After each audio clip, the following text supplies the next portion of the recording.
I just wanted to do a quick follow-up on the Russia vaccine news. So, as everybody remembers, about 10 days ago, Russia announced that it has a vaccine now. I think it's the first country to officially register a vaccine. And it was quite vague what was going to happen after that. Some people thought, okay, now they're going to start vaccinating everybody. But I was more of the belief that now they're going to start doing smaller trials disguised as vaccinating parts of the population, but in a way they're not going to start vaccinating everyone.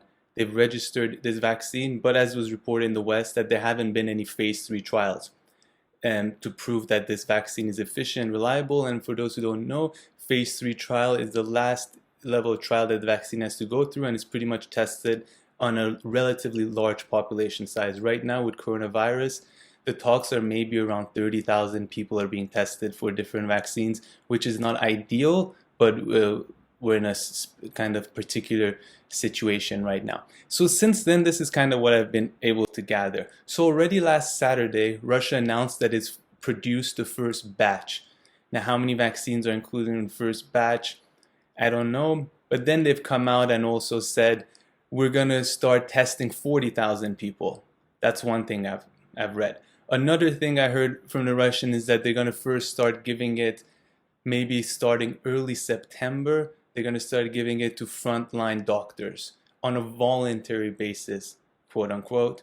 And then I've also heard that in October they're going to start administrating it to the general population, again at a voluntary level. Voluntarily, I've heard that. Now what that means, it's quite unclear. But I think there's still a lot of ambiguity around this story.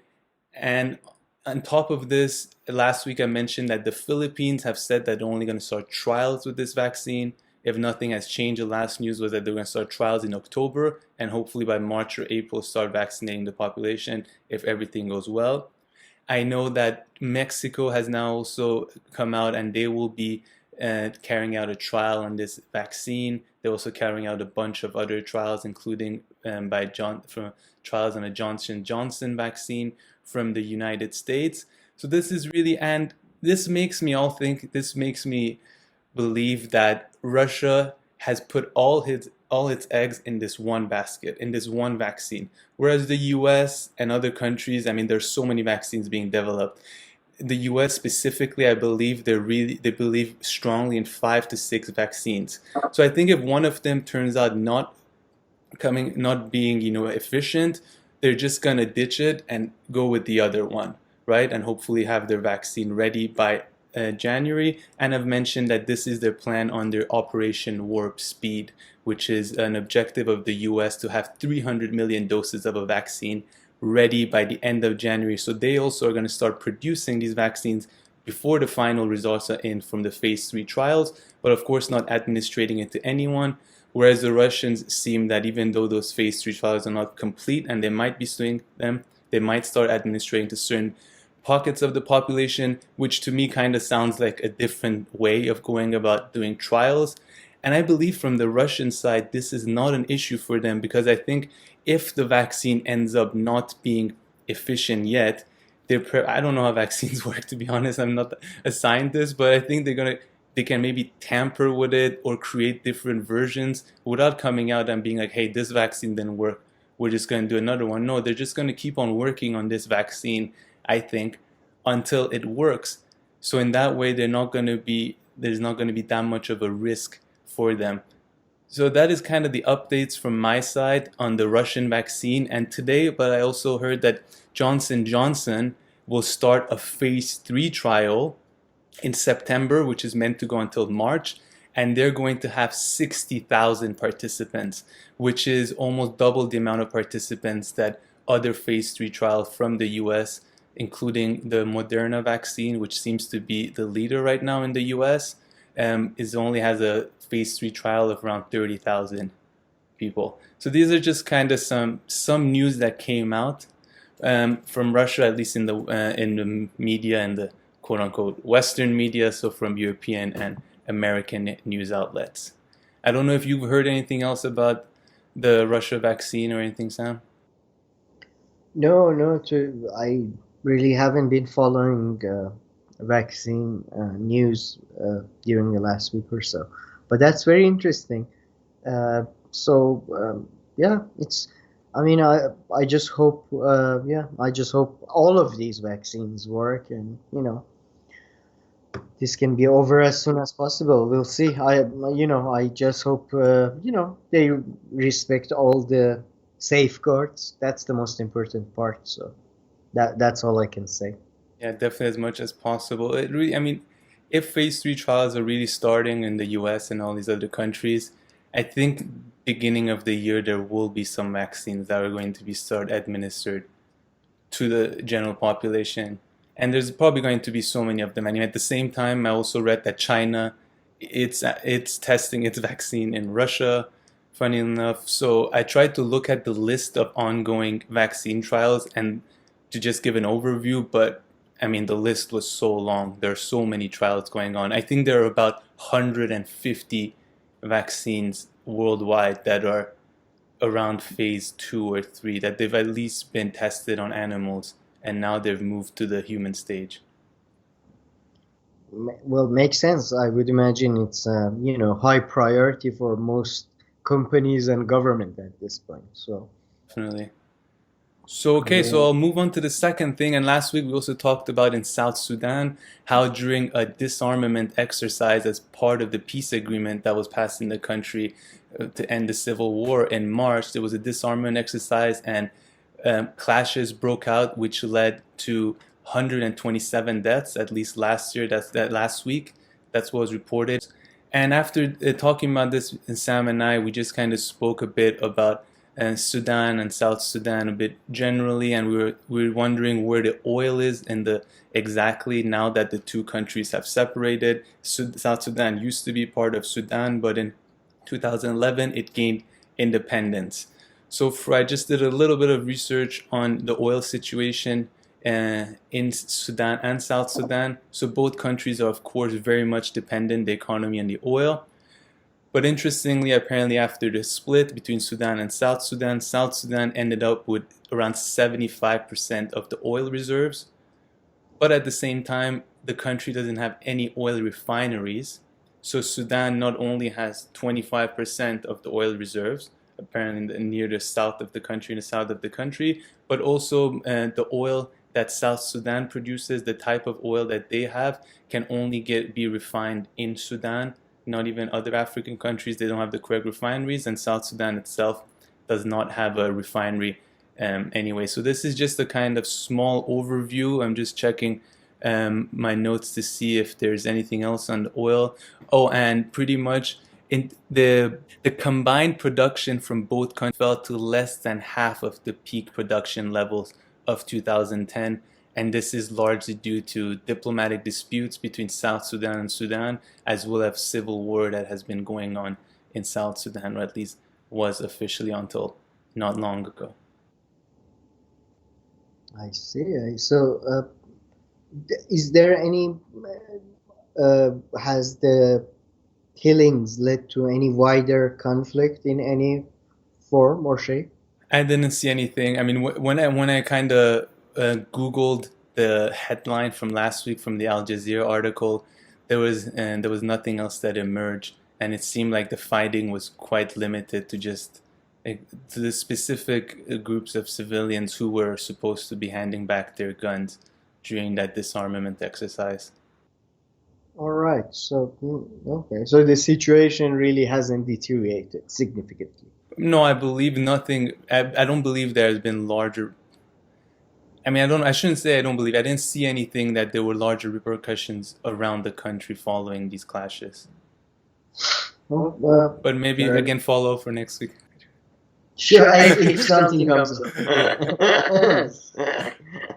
All right. Interesting. Interesting. Did you have some? Did you have a few things that you wanted, a few updates that you wanted to give about stories from last week? Yeah, there were quite interesting developments. First of all, regarding the story we covered, which was UAE and Israel officially establishing diplomatic ties, basically, which I don't recall if we uh, if at the time we had the responses from Iran and Turkey and we covered it or not. But at the time, Iran and Turkey basically came out very much against this deal, and they described it as a stab in the back and a strategic mistake and so on. And surprisingly, at least surprising to me, there was a significant deterioration and escalation of conflict in Iranian UAE relations.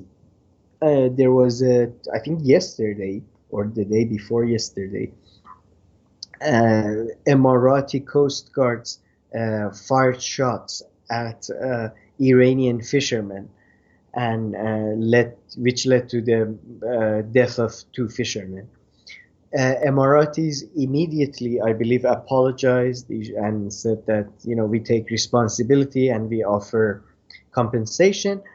And I believe in the same day, Iran seized the Emirati ship, not a sheep, Emirati ship in the I'm not sure if it was in the Persian Gulf or Sea of Oman.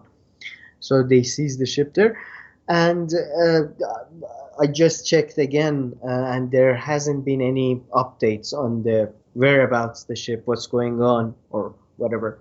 So the relation, like, I don't know if this is as a direct consequence of UAE Israeli deal, but I'm sure that may have played a role in escalating the tensions. So that's our update there.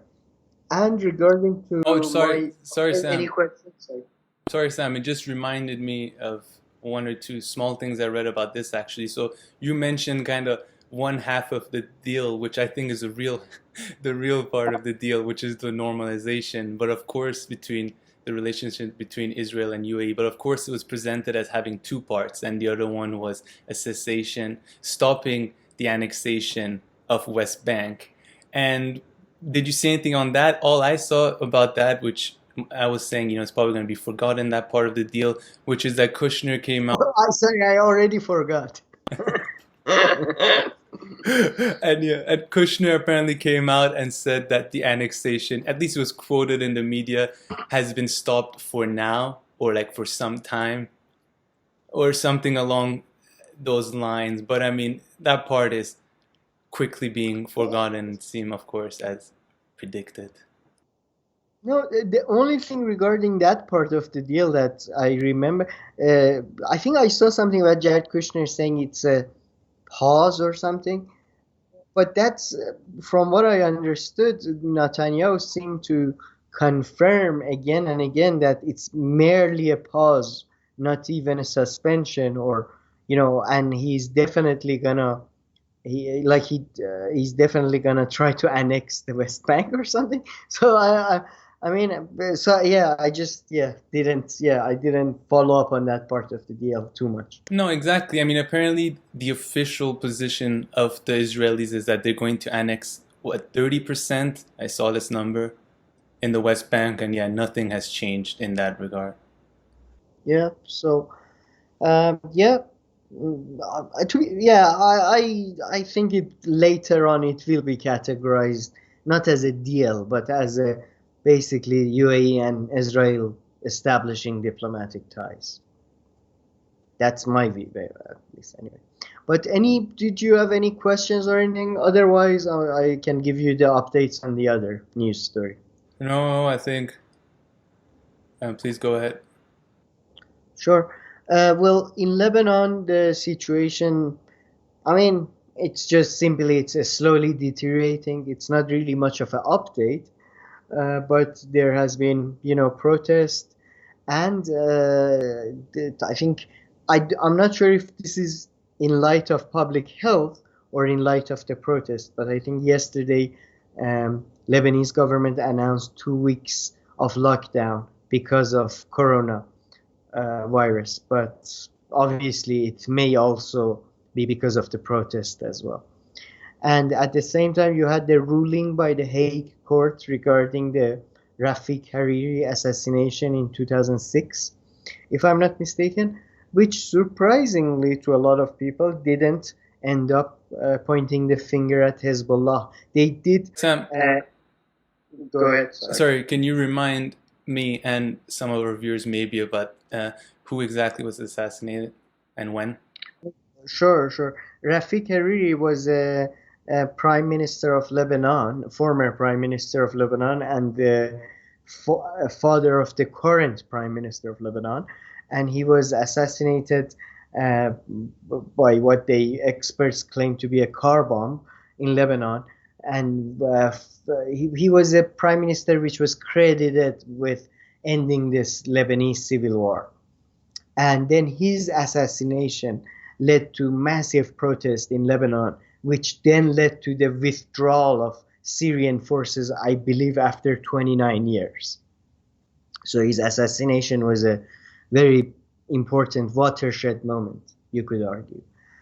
And but since his death, nobody knows, who's responsible. There was, I believe, a internal inquiry within Lebanon led by an Australian police officer, and I think they found Hezbollah to be guilty, but Hezbollah doesn't recognize the ruling from that inquiry.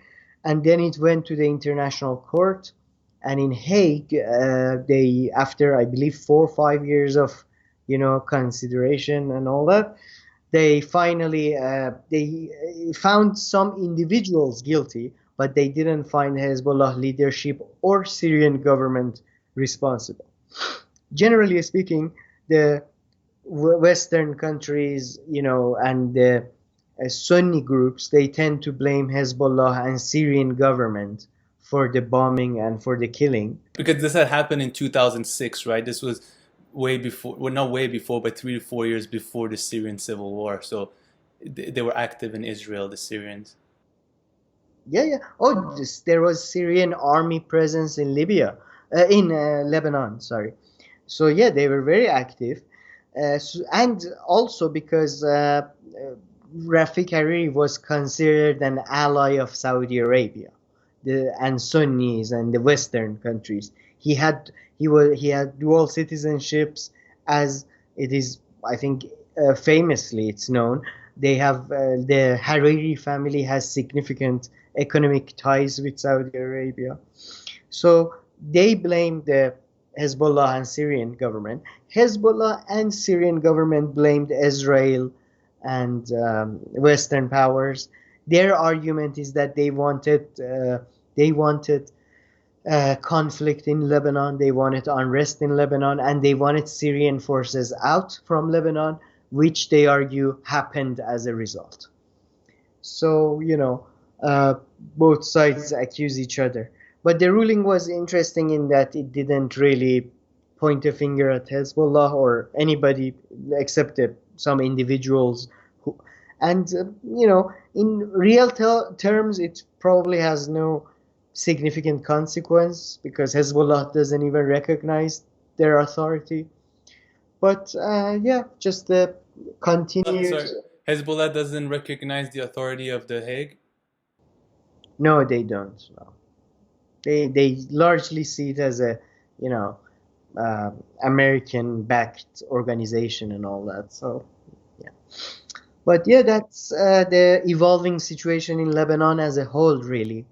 And we'll see. Maybe it will have some consequences. Who knows? And But Hariri's yeah, sorry, and Hariri's son, who is now the current prime minister in Lebanon, he's the same one who was arrested in Saudi Arabia or something along those lines, and he was kept in a hotel. I think for 2 weeks he was a guest cam here. I don't know where do you get these ideas of arrest and imprisoned and all that. He was an honored guest. He was drinking tea and everything.